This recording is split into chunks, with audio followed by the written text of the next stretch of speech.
Olá, nós estamos aqui no Brasil, na cidade do Rio de Janeiro, na Universidade Federal do Estado do Rio de Janeiro, no grupo de estudos e pesquisa em avaliação e currículo. Eu sou a professora Andrea Fetzner, trabalho com pesquisa no campo do currículo e avaliação e tenho aqui comigo duas professoras, né? Uma participante do nosso grupo, que é a Bianca Viana, que é estudante do programa de mestrado dessa universidade, e a estudante de graduação, Agatha Amaral, que também estuda com a gente no mesmo grupo de pesquisa.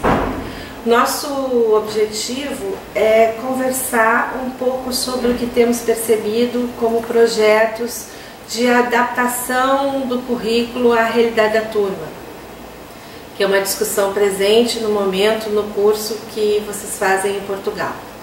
Aqui no Brasil, essa necessidade de adaptar o currículo às necessidades da turma, ela começa a surgir já na década de 20, com os pioneiros da educação, com a escola ativa, né? E com a necessidade então de você pensar que a escola, para obter algum sucesso junto aos estudantes, ela precisa comunicar com a experiência desses estudantes. A escola é um espaço onde as experiências dos estudantes, os seus saberes, os seus conhecimentos precisam circular. Ela não é um espaço que o estudante chega vazio, tábula rasa, e vai ser preenchido pelos conhecimentos que a escola quer que ele tenha. Ele vai para a escola com os seus conhecimentos, com suas experiências, e precisa na escola ampliar, discutir, rever essas experiências, ver de forma diferente, né? Nesse sentido, o que nós queremos é retomar aqui um pouco da discussão de Paulo Freire no Brasil, né? Final da década de 50, início da década de 60, uma discussão que fica isolada durante a ditadura militar e que é retomada depois com mais ênfase na década de 80 e 90, e que agora ainda se constitui um grande desafio, né? Nós fazemos aqui algumas pesquisas que são de análise de propostas curriculares e percebemos sempre muito pouco espaço, né, para conhecimentos locais, conhecimentos regionais estarem presentes no currículo, né, e se abrirem então para as experiências dos estudantes. No conceito de adaptação curricular, entendemos que todo professor, todos nós professores, diante de uma proposta curricular de um governo, seja uma diretriz curricular nacional, uma diretriz curricular municipal, local, todos nós professores fazemos uma avaliação daquilo que o currículo propõe e da turma que nós temos. Então sempre nós pensamos, esse trabalho é adequado para esse momento, esse trabalho não pode ser feito nesse momento, esse trabalho é necessário e pode ser feito nesse momento. Então é um movimento que sempre nós percebemos presente no trabalho ou quando se discute currículo. Isso não é muita novidade, né? A turma está interessada nesse tema? É uma pergunta que o professor se faz. Há como a turma se interessar nesse tema? Isso são movimentos de adaptação, né? Tenho lá uma proposta de trabalho, avalio a realidade que eu tenho dos estudantes e o grau que esta proposta curricular é adequada ou não a esses estudantes e faço movimentos de adaptação.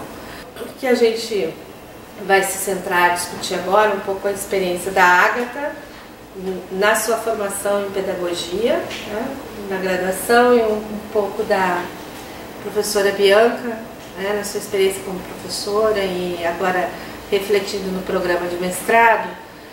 Que exemplos nós temos, né, que movimentos nós fazemos. Agatha, você pode...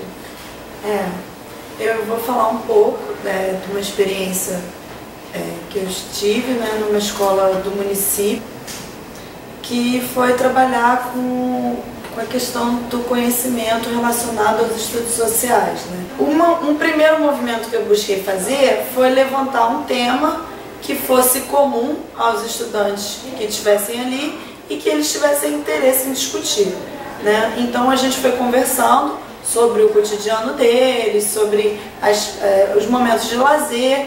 E uma coisa que eu pude constatar é que a maioria dos estudantes moravam próximos, e aonde eles moravam regularmente acontecia uma roda de capoeira. Alguns estudantes faziam aula de capoeira assim regularmente, e outros eventualmente participavam da roda de capoeira, que eu percebi que era um momento de integração ali na área onde eles viviam. A partir da capoeira, eu fui levantando diversas questões relacionadas aos estudos sociais e relacionadas a questões étnico-raciais. A maioria dos estudantes eram negros, e a capoeira aqui no Brasil ela surge, né, como um movimento de luta contra a escravidão. E se a gente for analisar as letras, né, das músicas de capoeira, a gente pode perceber que ela vem relatando, né, esse movimento de luta e hoje em dia de resistência da cultura negra em todo o país e em outros países também, né? Porque apesar de ter surgido no Brasil, hoje a capoeira já se desenvolve em vários espaços no mundo todo. Um ponto que a gente trabalhou foram os textos com as letras das músicas de capoeira. Trabalhamos a configuração dos instrumentos da bateria de capoeira e trabalhamos também a história da capoeira, e eles produziram algumas letras que a gente cantou quanto música de capoeira. Trabalhamos também com alguns movimentos. A partir da história da capoeira, a gente foi trabalhando a noção de colonização, e eu fui percebendo que, por não ter essa ênfase curricular da secretaria nos estudos sociais, eles não tinham muito claro essa noção de colonização, colonizador e país colonizado. E bastante interessante perceber que eles começaram a fazer essa relação naturalmente, assim, relacionando questões raciais, né? Então a partir do movimento de colonização nós tivemos pessoas de diferentes lugares, e daí essa miscigenação que a gente tem hoje. Mas a gente entendendo que o Brasil é um país, né, se a gente for falar em termos raciais, muito plural, mas que a gente tem uma história, né, de um grupo étnico se sobrepõe ao outro, né, por dominar as armas, né, e ser assim, bem ostensivo, ofensivo, opressor, e isso perdura hoje, né, apesar de a gente ter esse mito que foi bastante difundido aqui da democracia racial. Se a gente for analisar nos números, a gente percebe que a população negra ela está em desvantagem no mercado de trabalho, nos meios de comunicação, e desconstruir esse mito foi muito importante, principalmente trabalhando com crianças, né?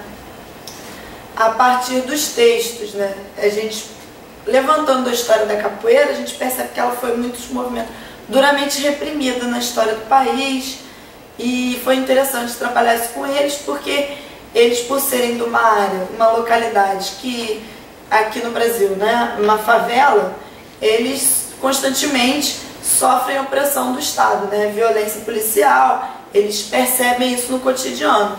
Então trazer isso para a aula de história, traçando uma relação com a capoeira desde o século passado, eu percebi que foi bastante motivante para os estudantes, né?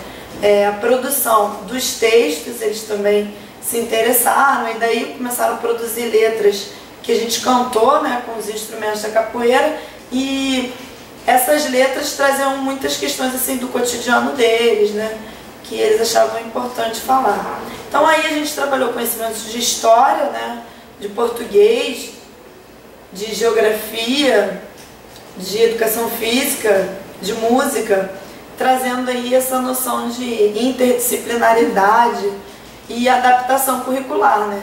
Que é trabalhar questões de português e de história, mas ao invés de partir do ponto de vista do colonizador, partindo do ponto de vista do colonizado, né? Do capoeirista que era perseguido. E na educação física, Bianca? Bom, assim, o que eu posso trazer, né, da educação física, que é muito parecida nessa perspectiva. Inclusive a capoeira também passa pelos conteúdos da educação física, né? A educação física se utiliza dos conteúdos dos esportes, das danças, das lutas, dos jogos, que são elementos da cultura corporal para trabalhar com as crianças. E ela proporciona a maior experiência possível corporal que ela tenha e daí ela transformar isso. Então nós temos, na nossa prática, nós temos um tempo, né, de uma atividade direcionada, de vários movimentos. A gente tenta explorar, estimula a explorar o maior movimento possível que faz parte do universo dela. Por exemplo, no infantil, né, faz parte do infantil arremessar, lançar, pular, isso faz parte do infantil. Então a gente busca esse estímulo para que elas passem por isso da melhor forma possível, porque essa experiência, elas experimentando isso, faz com que elas passem por um próximo desafio. Se ela não vivencia muito isso, se é muito tolhida nesse processo, o que pode acontecer muitas das vezes, ela ficar naquele ponto, né? Ela não se lança a outro desafio, porque ela não está se permitindo fazer isso, então ela não se lança. Então o espaço da educação física ajuda muito a ela nesse processo. E além também das brincadeiras livres, que a gente também trabalha, né, com isso, com as brincadeiras que são trazidas por ela, o que elas conhecem, o que elas trazem pra gente. E a partir disso a gente faz uma troca de experiências, né?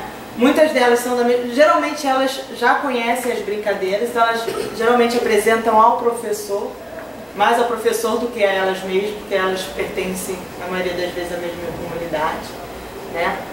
E a partir daí, elas apresentam ao professor a brincadeira, a gente brinca junto, né? E vai propondo outros desafios, né? Para que elas possam experimentar de outra forma. Vai permitindo à criança essa possibilidade dela estar trabalhando com essa transformação, com o seu processo de criação, que é importante para o processo dela de amadurecimento. Acho que... Comunicando com as suas experiências. Isso. Eu acho que, para finalizar então a nossa discussão, a gente percebe no trabalho com as escolas que quando se fala em adaptação curricular, você tem dois caminhos, né? Um caminho que eu modifico um pouco o conteúdo para que se continue trabalhando com todas as coisas que acreditamos que o currículo oficial propõe como necessário, e assim se faz e assim se trabalha. Chama isso de uma abordagem mais mecanicista da adaptação curricular.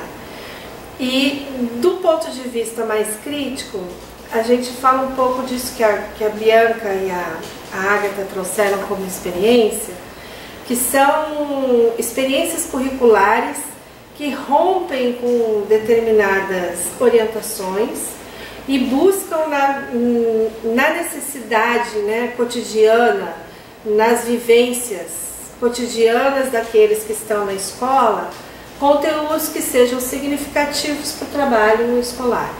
Então, nossa vinculação em termos de pesquisa, em termos de produção, em termos de divulgação também das experiências e reflexão com as experiências, é mais nesta outra vertente, né? Uma vertente que busca as orientações do tema gerador do Paulo Freire, do complexo temático, de formas de organização do ensino radicais na busca da experiência dos saberes e dos conhecimentos daqueles que estão na escola, para que esses saberes e conhecimentos possam ser compartilhados, problematizados, ampliados. É isso.